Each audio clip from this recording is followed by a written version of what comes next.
Hey guys and girls, स्वागत है आपका एक और न्यू वीडियो में। और आज हम देखेंगे नंब मूवी का ब्रेकडाउन। नंब 2015 में रिलीज हुई एक कैनेडियन मिस्ट्री थ्रिलर मूवी है जो लास्ट तक एक सर्वाइवल थ्रिलर बन जाती है। इसके डायरेक्टर हैं जेसन आर गुड। मूवी काफी सही है। अगर आपको स्नो या विल्डरनेस वाले थ्रिलर्स पसंद आते हैं तो मूवी आप ही के लिए है, but there are some flaws जो इसे एक बार देखकर भुला देने लायक बना देते हैं। लेकिन एक बार इसे देखने के बाद आप रिग्रेट बिल्कुल भी नहीं करोगे, इसलिए चलते हैं इसकी स्टोरी की ओर।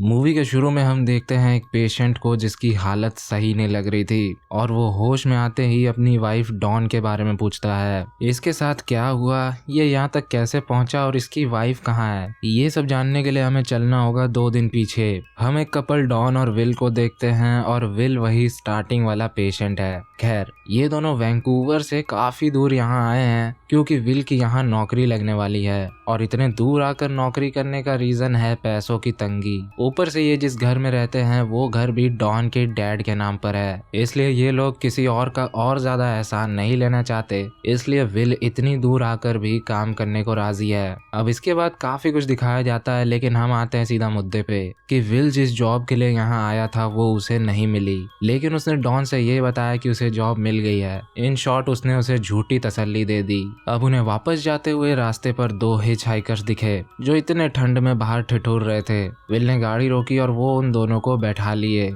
उसमें था ली और उसकी बहन शेरिल। दोनों अपने किसी फ्रेंड के घर जा रहे हैं और वो भी वहीं जहां विल और डॉन जा रहे हैं, वैंकूवर। तो इससे अच्छी लिफ्ट इन्हें नहीं मिल सकती थी। डॉन उनसे सवाल पूछ रही थी कि तुम कहां से हो और एग्जैक्टली कहां जा रहे हो, जिनसे परेशान होकर शेरिल ने उसके मुंह पे बोल दिया कि ली अभी अभी जेल से बाहर आया है और मैं एक प्रोस्टिट्यूट हूँ। बस इतना काफी है। वाह, एक तो उन्होंने इनको सुनसान रास्ते पर लिफ्ट दिया और ऊपर से उन्हीं से इतनी अकड़ कर बात कर रही है, और जिन्होंने तुम्हें अपने साथ बिठाया उनका तो हक है कि वो तुमसे सवाल करें। खैर, ली अपनी बहन जैसा नहीं था, वो उनसे अच्छे से बात कर रहा था। वो उन्हें उनके लिए रुकने के लिए थैंक यू भी बोला। उसे देखकर जैसा लग रहा था कि ये बंदा बड़ा गुस्से वाला होगा, कुछ भी बोलेंगे तो भड़क जाएगा, लेकिन वो उसके उलट काफी फ्रेंडली और काम था। ऐसे ही सफर जारी रखते हुए वो गैस स्टेशन तक पहुंचे तो डॉन ने कहा कि इन्हें यहाँ टाउन तक ले आए हैं, इतना ही काफी है, अब ये अपना जहाँ जाना होगा जाएंगे। लेकिन तभी उसने डॉन से कहा कि ली ने हमारी गाड़ी में फ्यूल भरवाया है क्योंकि उसने विल का खाली वॉलेट देख लिया था।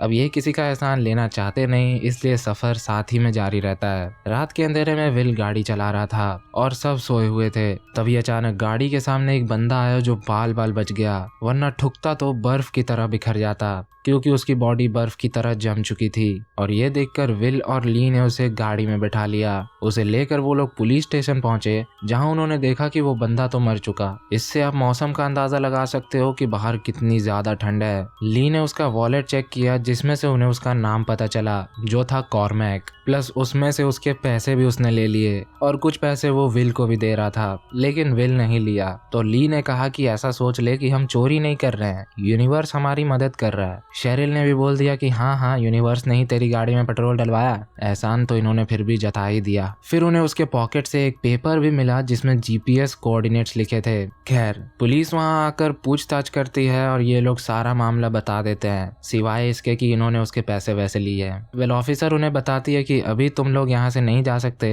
क्योंकि हाईवे पर ब्लैक आइस जम चुकी है जिसमें गाड़ी चलेगी नहीं, इसलिए पास के डाइनर में वो कुछ खाने के लिए पहुंच गए। शेरिल ने इंटरनेट पर कॉर्मैक का नाम सर्च किया तो शायद उसे कॉर्मैक का लिखा एक पोस्ट मिला जिसमें उसने एक चोरी के बारे में लिखा था जो 1995 में हुई थी, जिसमें चोरों के एक गैंग ने एक बैंक में से 4 मिलियन के सोने के सिक्के चुराए थे। इसके 3 हफ्तों बाद पुलिस को उन चोरों की डेड बॉडी एक होटल में मिली, लेकिन चुराए हुए गोल्ड कॉइन्स आज तक किसी को नहीं मिले। आगे उसने लिखा था कि वो उन सिक्कों को तभी से खोज रहा है, और ये सुनकर उन्हें लगता है कि वो कोऑर्डिनेट्स उसी जगह के हैं जहां सोने के सिक्के छुपाए गए हैं। 4 लोग 4 मिलियंस, वाह। अब ये जानकर ली और शेरिल तो वहां जाने को रेडी थे, लेकिन ये दोनों नहीं थे। तभी ली ने उन्हें कॉर्मैक का नेकलेस दिखाया जिसमें सोने का सिक्का था, और ये कोई कोइंसिडेंस तो नहीं हो सकता। ये देखकर डॉन ने भी मान लिया था कि सिक्के तो उसी जगह पर हैं, लेकिन विल अब भी नहीं मानता। ली ने बोला, देख भाई,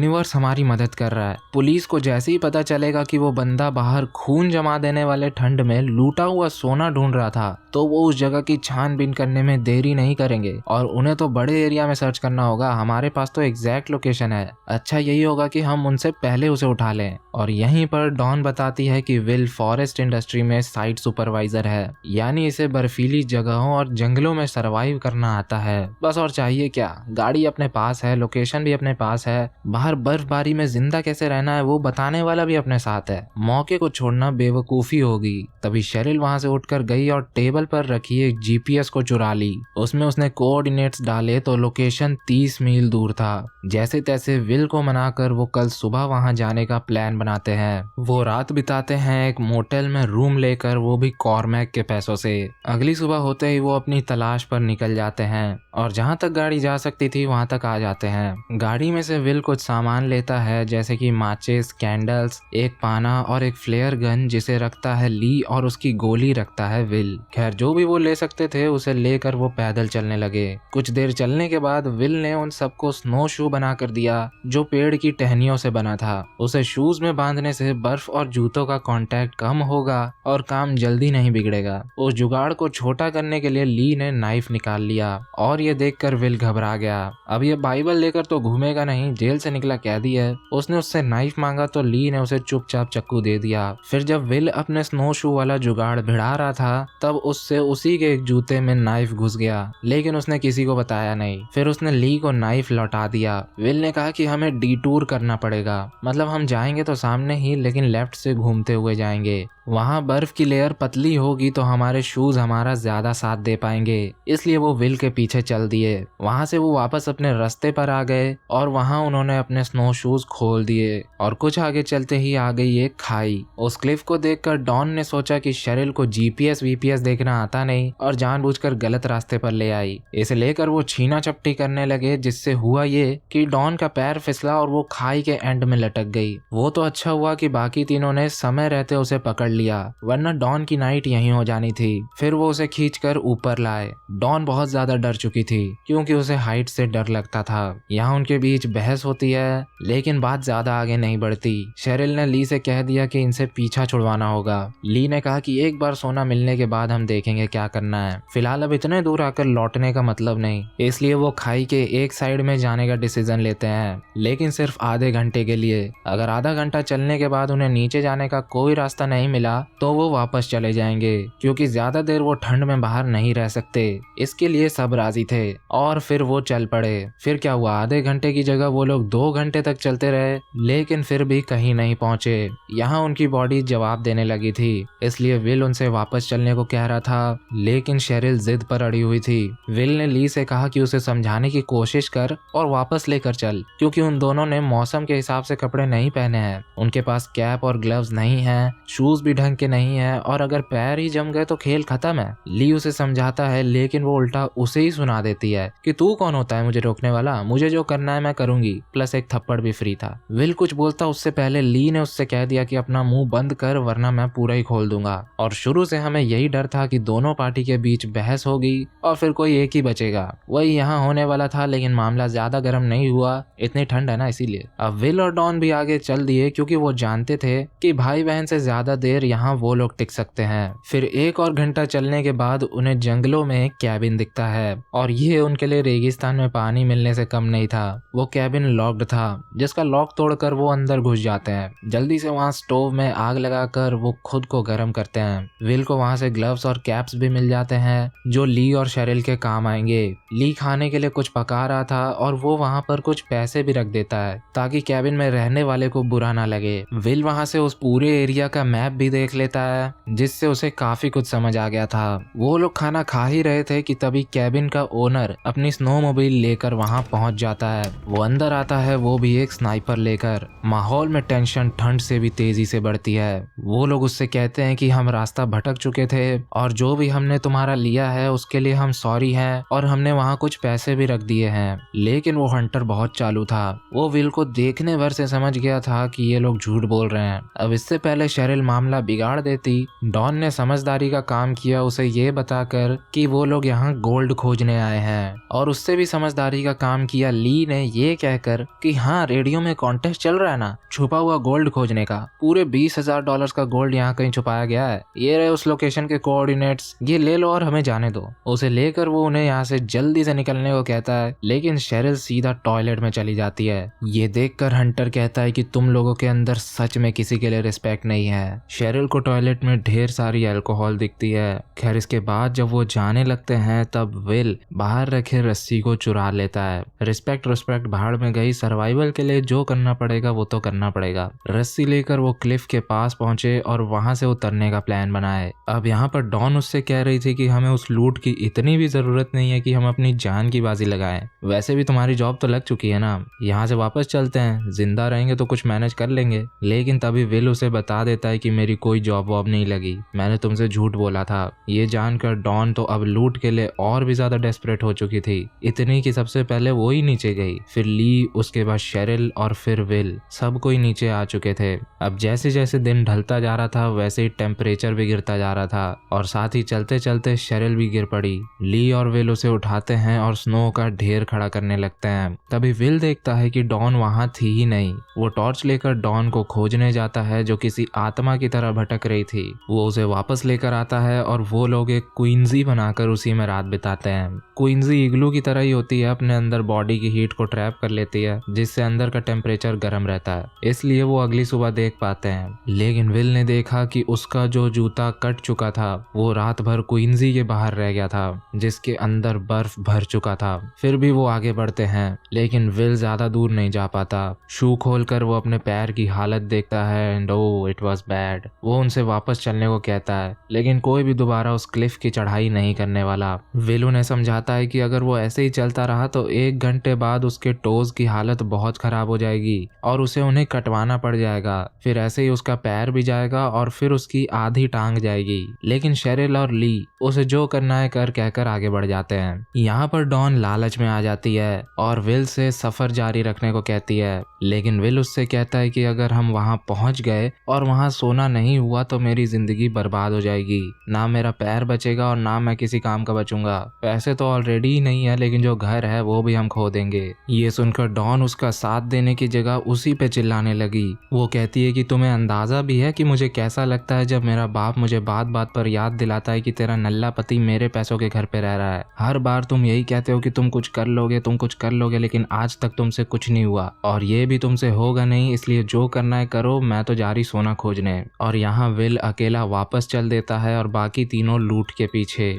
थोड़ा चलने के बाद वो लेक तक पहुंचते हैं और लेक भी पूरी जम चुकी थी। यहाँ विल भी क्लिफ तक पहुंच गया था। उसका शरीर हार मान रहा था लेकिन वो टैक्टिक्स लगाकर अपने जख्मी पैर को ना यूज करते हुए दूसरे पैर के सहारे ऊपर जाने लगा। बीच रास्ते में वो बहुत थक चुका था लेकिन फिर से जोश जगाकर वो जैसे तैसे ऊपर आ गया। यहाँ ये तीनों लेक पार करते ही कोऑर्डिनेट्स पर पहुंच चुके थे और फिर वो वहां खुदाई शुरू करते हैं। एंड गेस व्हाट, इतनी जद्दोजहद के बाद, इतनी बहसबाजी के बाद, इतनी मेहनत से हाथ से खुदाई करके उंगलियां जमवाने के बाद फाइनली उन्हें सोना मिल ही जाता है। वो भी बहुत ज्यादा ठंडा था। अब जैसा कि मैंने कहा था कि एंड में ये सर्वाइवल पर उतर आती है तो वही यहाँ होता है। यहाँ से फिल्म की सोने वाली मिस्ट्री खत्म होकर बात कैरेक्टर्स के सर्वाइवल पर आ जाती है। खैर जो जितना सोना उठा सकता था उतना जहाँ भर सके वहां भर रहा था। वहीं दूसरी ओर विल उसी हंटर के कैबिन में पहुंचता है। वो उसे मारने के इरादे से आया था लेकिन अंदर जाने पर उसे पता चलता है कि वो ऑलरेडी मर चुका है। कैसे? क्योंकि जब शेरिल टॉयलेट में आई थी तो उसे दारू के साथ रैट पॉइजन भी मिला था जिसे उसने ड्रिंक में मिला दिया था। उसे पीकर हंटर मारा गया। फिर विल ने जल्दी से मैप का एक लुक लिया, एक जैकेट लिया, हंटर की स्नाइपर और स्नोमोबाइल लेकर वो निकल पड़ा। डॉन को हेलुसिनेशंस होने लगे थे इसलिए वो वहां से जा रही थी क्योंकि उसे अब कम से कम ये तो पता था कि सोना यहाँ पर है, वो विल के साथ यहाँ दोबारा आ सकती है। शेरिल को लगा कि अगर विल मर गया होगा तो ये पक्का पक्का पुलिस के पास रोते हुए जाकर सब कुछ बक देगी और फिर हमें भी कुछ नहीं मिलेगा, इसलिए वो उस पर हमला करती है। लेकिन डॉन बचकर आगे बढ़ जाती है। ली उससे कहता है कि हम बाद में यहाँ आ जाएंगे, अभी इतना ही लेकर चलते हैं। लेकिन शेरिल की लालच उन्हें फंसवाने वाली थी। वो पूरा बॉक्स लेकर जाना चाहती थी जो बिल्कुल भी हल्का नहीं था। दोनों मिलकर भी उसे नहीं खींच पा रहे थे और इसी चक्कर में शेरिल वहीं गिर पड़ी। उनकी बॉडी तो कब की हार मान ही चुकी थी, बस उनका माइंड ही उन्हें आगे लेकर जा रहा था। लेकिन बॉडी की भी लिमिट्स हैं। शेरिल मर रही थी। उसने मरने से पहले बोला कि विल तो मर ही गया होगा, तू डॉन को भी मार दे क्योंकि उसने मुझे मारने की कोशिश की और इससे उन्हें किसी से हिस्सा शेयर नहीं करना पड़ेगा। ली शेरिल को छोड़कर डॉन के पास जाने लगता है, उसे मारने नहीं, उससे मदद मांगने। वो उसके पास पहुंचा तो डॉन ने उस पे फ्लेयर गन तान दी जिसे इसने शेरिल से हाथापाई के समय उसकी जैकेट से निकाल लिया था।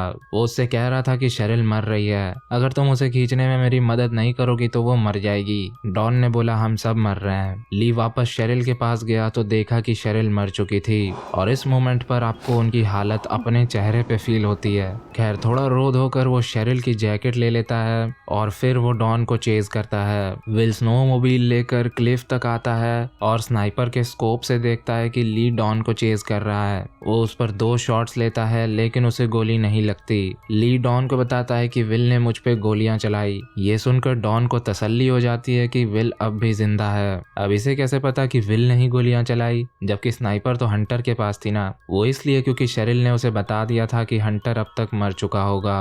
खैर वो डॉन को चेज करके उस पे हमला करता है और विल फिर से क्लिफ से नीचे आने की कोशिश करता है। ली उसे कुछ नुकसान पहुंचा पाता उससे पहले डॉन उसे एक लेक में धक्का दे देती है और एक पत्थर पर उसका सर लगने के कारण उसका काम हो जाता है। अब दूसरी तरफ विल नीचे उतरते हुए लड़खड़ा कर गिर जाता है और डॉन अपने ग्लव्स जैकेट खोल देती है और उठाए हुए सारे कॉइन्स वहीं गिरा देती है क्योंकि उसे गर्मी लगने लगी थी। उसका माइंड उसकी बॉडी में हीट सेंसेशन पैदा कर रहा था क्योंकि उसका शरीर पूरा सुन्न मतलब नम पड़ चुका था। एग्जाम्पल दूं तो अगर आपने सर्दियों में सुबह सुबह क्रिकेट खेला है तो बॉल को कैच करने से हाथ सुन्न पड़ जाता है, बिना ग्लव्स के गाड़ी चलाने से या फिर हाथ में टीचर के डंडे खाने से। जब वो जगह कुछ ज्यादा ही सुन्न पड़ जाती है तो आपने वहां पर सुई चुभने वाला या झंझनाने वाली फीलिंग को एक्सपीरियंस किया होगा। हाइपोथर्मिया के एंड स्टेज में आपका माइंड आपके साथ ट्रिक्स करता है। डॉन के केस में उसका माइंड उसकी बॉडी में हीट जनरेट कर रहा था, एक काइंड ऑफ कोपिंग मैकेनिज्म समझ सकते हो आप। उसने बॉडी की सारी लिमिट्स पार करी, इसलिए बॉडी ने भी उसका साथ छोड़ दिया, इसलिए उसने गर्म कपड़े उतार दिए और वहीं लेट गई। अब इससे उसकी डेथ कंफर्म तो थी, लेकिन उसके मरने से पहले विल स्नाइपर चलाता है जिसकी आवाज से डॉन भी फ्लेयर गन चला देती है और विल उसे देख लेता है। लेकिन अफसोस उसमें चलना तो छोड़ो, खड़े होने जितनी ताकत भी नहीं बची थी और डॉन की हालत तो उससे भी बदतर थी। विल अपने सामने डॉन को देखता है लेकिन उसे बस ये सब उसका माइंड दिखा रहा था। इसके बाद हम विल को एक स्ट्रेचर पर देखते हैं क्योंकि फ्लेयर को देखकर अथॉरिटीज वहां पहुंच चुके थे और उन्हें सिर्फ विल ही जिंदा मिला। अब कहानी वहीं आ जाती है जहां से शुरू हुई थी। हमने देखा कि विल होश में आते ही एक पुलिस ऑफिसर से डॉन के बारे में पूछता है। ये वही ऑफिसर थी जो इन्हें पहले भी मिली थी। ऑफिसर ने बताया कि तुम्हारी वाइफ डॉन और तुम्हारे दोस्त ली और शेरिल नहीं बच पाए और उनकी लाश के साथ हमें एक ट्रैपर की भी लाश मिली है, यानी कि वही जो हंटर था उसकी लाश। वो उससे पूछती है कि तुम चारों वहां कर क्या रहे थे, तो विल बता देता है कि वो लोग वहां सोना खोज रहे थे। वो उससे पूछता है कि क्या उन्हें सोना मिला। ऑफिसर उसे बताती है कि उन्हें कोई सोना वोना नहीं मिला। ये सुनकर वो बहुत ज्यादा रोता है। इसके बाद हम ऑफिसर को अपने साथी ऑफिसर से बात करते हुए देखते हैं और वो उसे बताती है कि इसे तो पता ही नहीं था कि सोना उन्हें मिल गया था। आज रात ही वो दोनों वहां जाने का प्लान बनाते हैं क्योंकि वो जानते हैं कि वहां और बहुत सारा सोना पड़ा हुआ होगा और यहीं पर ये फिल्म हो जाती है खत्म।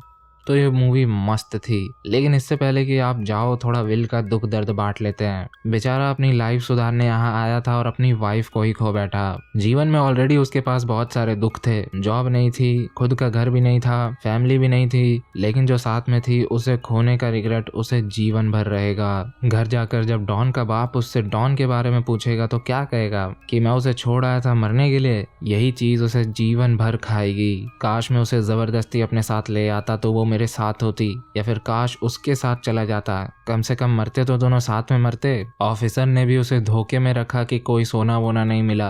इससे वो हमेशा यही सोचेगा कि जिस चीज को खोजने के लिए डॉन ने अपनी जान दे दी वो चीज वहां कभी थी ही नहीं। इन सारी बातों का बोझ उसे अपने कंधे पर लेकर आगे बढ़ना होगा।